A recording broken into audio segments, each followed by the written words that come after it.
Salam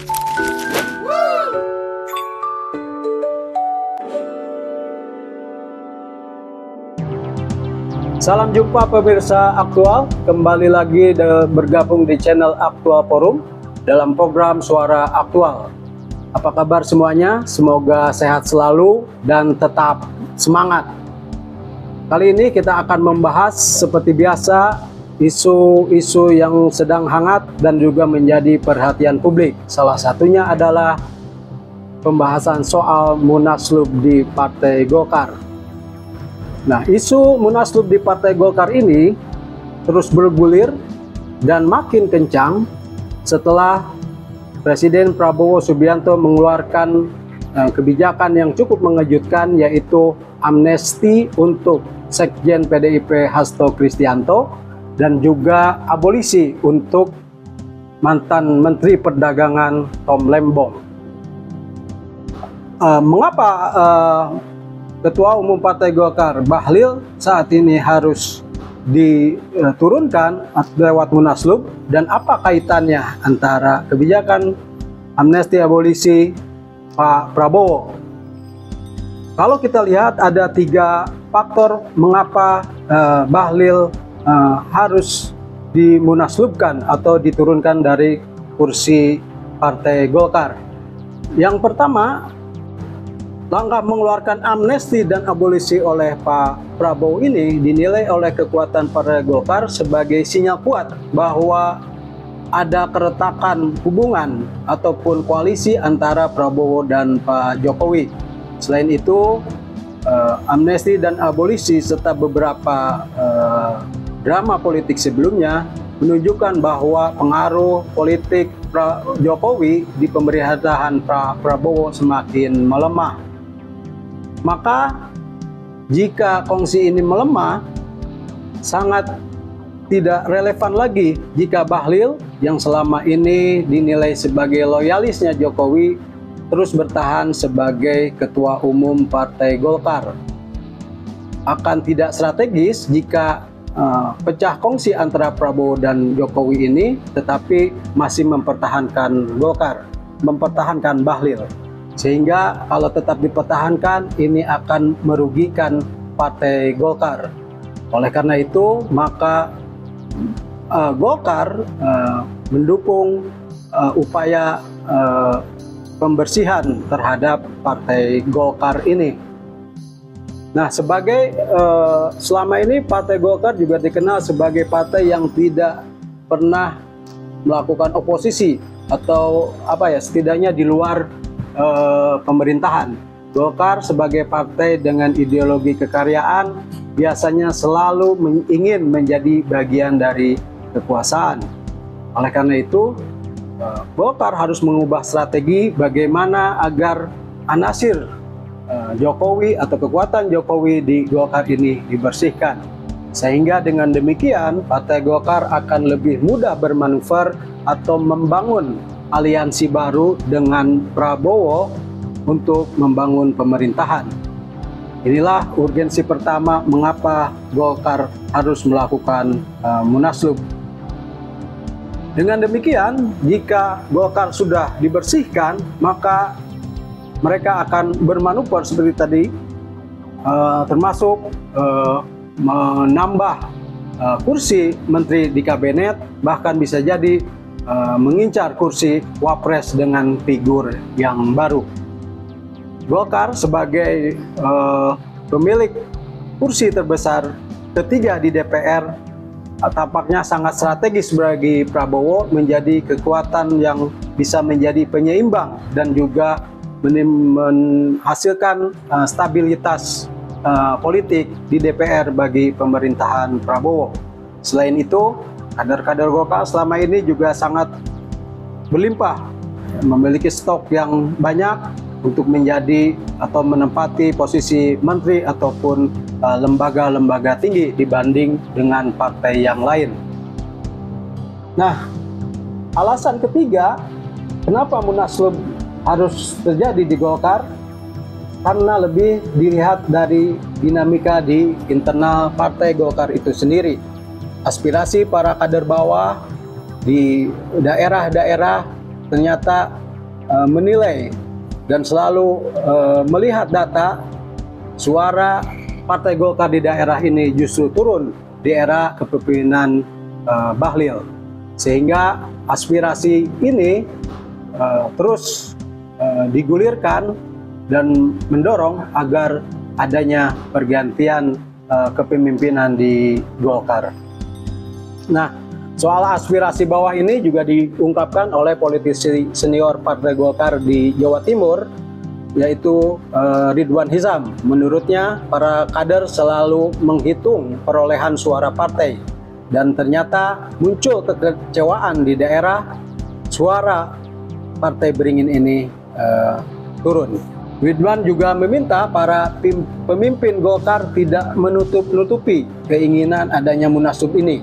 Mereka diminta terbuka karena Partai Golkar sudah biasa menghadapi isu-isu munaslup seperti ini.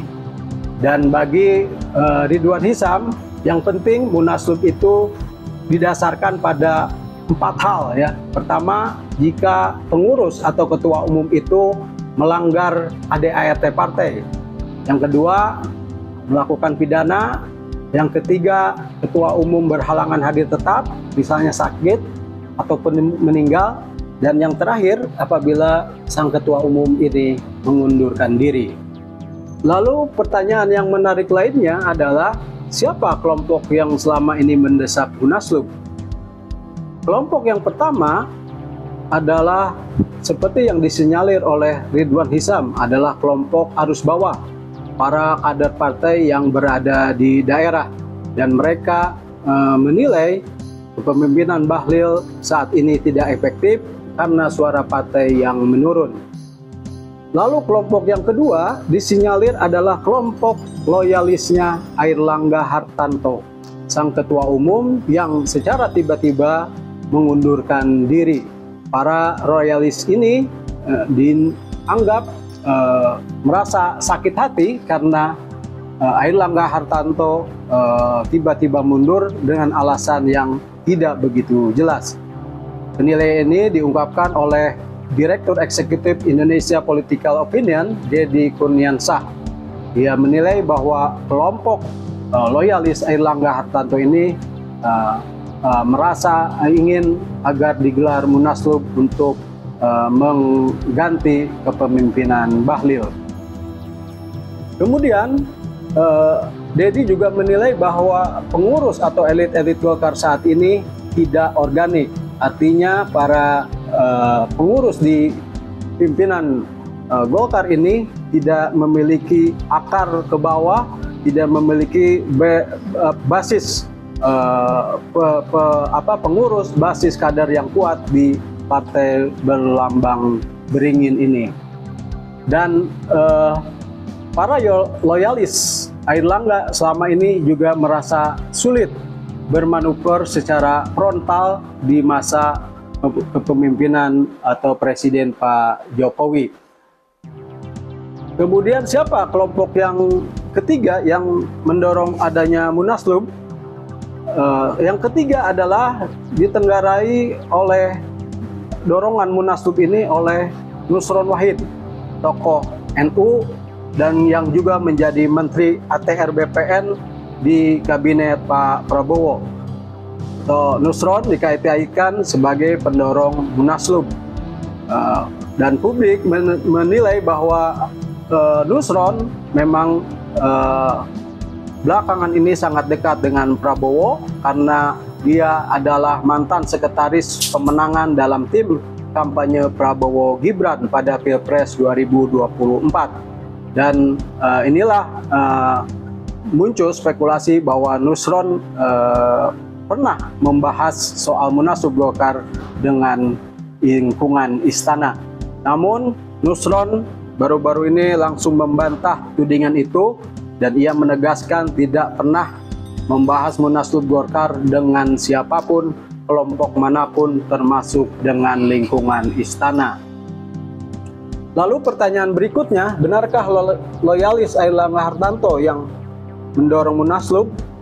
Jika kita lihat peta baru-baru ini, kalau melihat dari sayap partai ya, sayap partai atau organisasi Partai Golkar itu ada setidaknya 3 kelompok. Pertama ada Kosgoro, kemudian MKGR, dan yang terakhir adalah Soksi. Sejauh ini yang merespon cepat adalah sayap partai dari Soksi.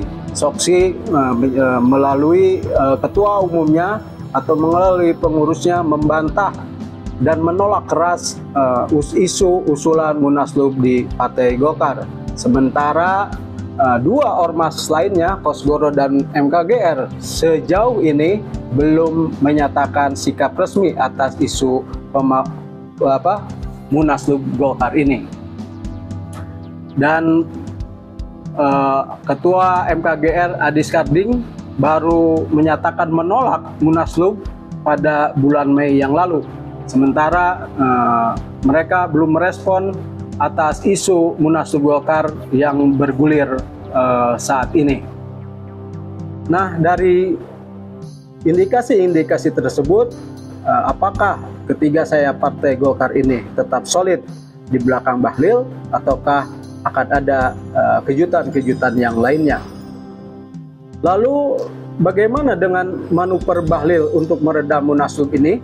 Apakah Bahlil akan melakukan konsolidasi di internal partai, melebihi semua kekuatan-kekuatan partai, 3 sayap organisasi yang dinaungi oleh Golkar, bahkan apakah akan berkonsolidasi dengan para pemegang saham di Golkar, tokoh-tokoh senior yang selama ini selalu membackup ataupun mendorong agar Golkar selalu eksis. Di sana ada Abu Rizal Bakri, ada Yusuf Kala, Agung Laksono, ada Pak Akbar Tanjung, dan nama-nama besar lainnya di kepengurusan Golkar. Bahlil sendiri membantah keras adanya isu Munaslup. Masa mau percaya berita yang nggak ada sumbernya? Itu kata Bung Bahlil ya. Sejumlah politisi senior Golkar juga membantah ada Munaslup itu.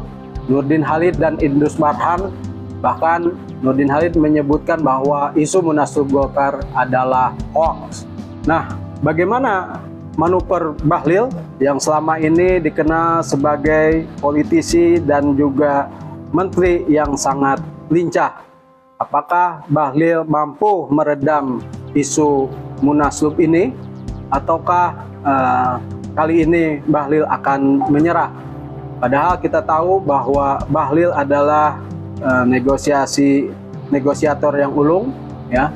Cerita bagaimana Bahlil sangat lincah itu bisa dilihat dari sebelumnya saat ia menjadi menteri di era Pak Jokowi. Karir Bahlil pun terbilang cepat dan termasuk sebagai politisi yang oncer. Kelincahan Bahlil akan kembali diuji, apakah manuvernya bisa meredam, melobi elit partai, atau bahkan mungkin bisa meyakinkan Prabowo agar tetap mendukungnya sebagai ketua umum Partai Golkar. Dan isu Munaslup ini juga tidak bisa lepas dari restu atau isu bahwa Istana sudah memberikan restu kepada Golkar untuk melakukan Munaslup. Namun isu ini juga langsung dibantah oleh Istana. Mensesnek Prasetyo membantahnya dan meminta agar Munaslup Golkar ini tidak dikait-kaitkan dengan Istana.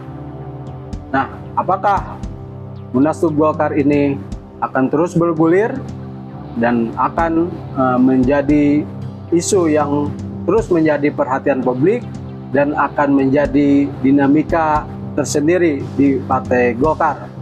Kita akan tunggu kelanjutan, apakah ada hal-hal yang mengejutkan dari Partai Golkar ini. Jadi ikuti terus channel ini dan jangan lupa subscribe, like, dan komen Aktual Forum. Sampai jumpa.